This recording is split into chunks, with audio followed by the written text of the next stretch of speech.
राम। मैं हूँ सूर्यकांत द्विवेदी। कार्तिक मास के शुक्ल पक्ष की अष्टमी की तिथि अहोई माता की पूजा की जाती है। इस दिन माताएं संतान की लंबी आयु, उनके उज्जवल भविष्य, सुख शांति और अच्छे स्वास्थ्य की कामना करते हुए व्रत करती हैं।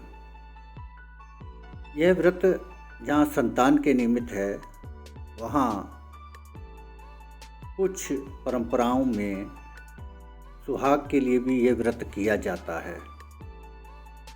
हम सबकी मान्यता यह है कि हमारा वंश किसी भी स्थिति में चलता रहना चाहिए।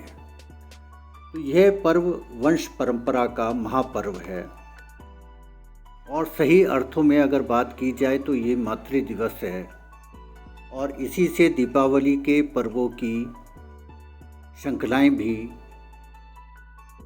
शुरू हो जाती हैं, उनकी आहट शुरू हो जाती है।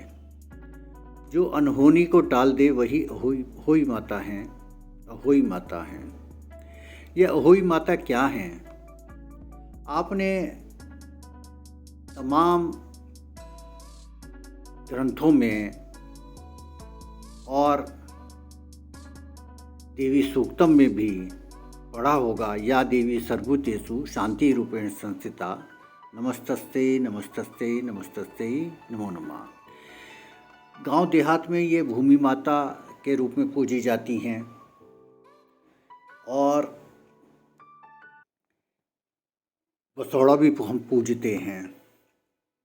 तो एक तरीके से ये माने कि ये अहोई माता जो हैं, ये शीतला माता के रूप में हैं कि यदि सभी कुछ शांत होगा, शीतल होगा,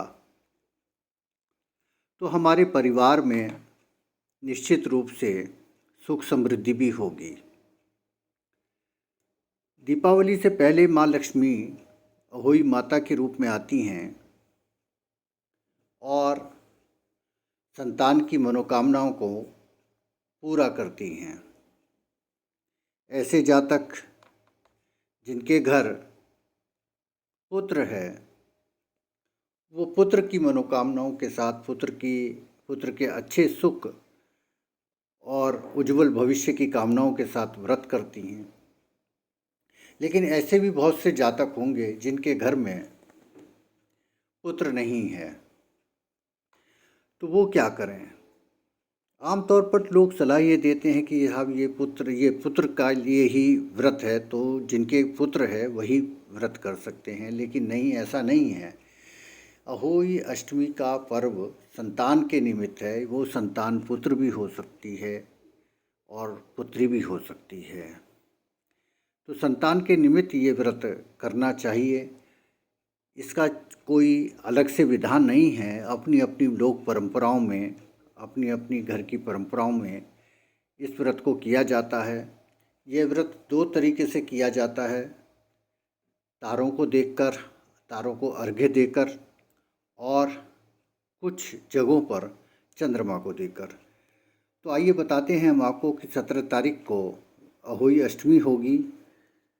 अहोई अष्टमी 17 तारीख को 9:29 से लेकर और 18 अक्टूबर को 11:57 तक रहेगी। जो पूजा का मुहूर्त होगा वो 6:14 से लेकर 7:28 बजे तक होगा। जो तारोदय है, तारों का उदय जो होगा वो शाम को 6:36 पर होगा। लेकिन ऐसी माताएं बहनें जो चंद्रोदय से करती हैं, चंद्रमा को अर्घ्य के साथ करती हैं, उनको इंतज़ार करना पड़ेगा और 11:24 पर चांद निकलेगा। शुभ और श्रेष्ठ समय जो अभिजीत मुहूर्त है, जिसमें कथा सुनी जाती है, सतकथा कही जाती है, वो 12 बजे से लेकर 12:47 तक का समय होगा। संतान के निमित्त कुछ हम बातें और बताते हैं आपको कि जैसे आपकी लोक परंपराओं में जो कुछ होता हो कि सिंघाड़े, मूली और पुए, ये सब जो है माता भवानी को अर्पित किए जाते हैं। सिंदूर अर्पित किया जाता है, सुहाग के निमित्त अर्पित किया जाता है। लेकिन यहाँ हम आपको एक छोटा सा और उपाय बताते हैं जो आप कर सकते हैं। बहुत साधारण सा उपाय है, छोटा सा उपाय है अपने संतान के निमित्त कि कलावा लीजिए, कलावे के आप जो है कलावे को अलबेट लीजिए और 7 बार अलबेट लीजिए। फिर वो कलावे में आप जो है अपनी जो भी आपकी मनोकामना हो उस कलावे में 1 गांठ 2 गांठ जो भी आपकी मनोकामना हो अपने बच्चों के निमित्त वो करते हुए उसमें गांठ लगा के वो कलावा जो है देवी भवानी के आगे उसको रख दीजिएगा। उसको रखा रहने दीजिएगा, उसको मत उठाइएगा।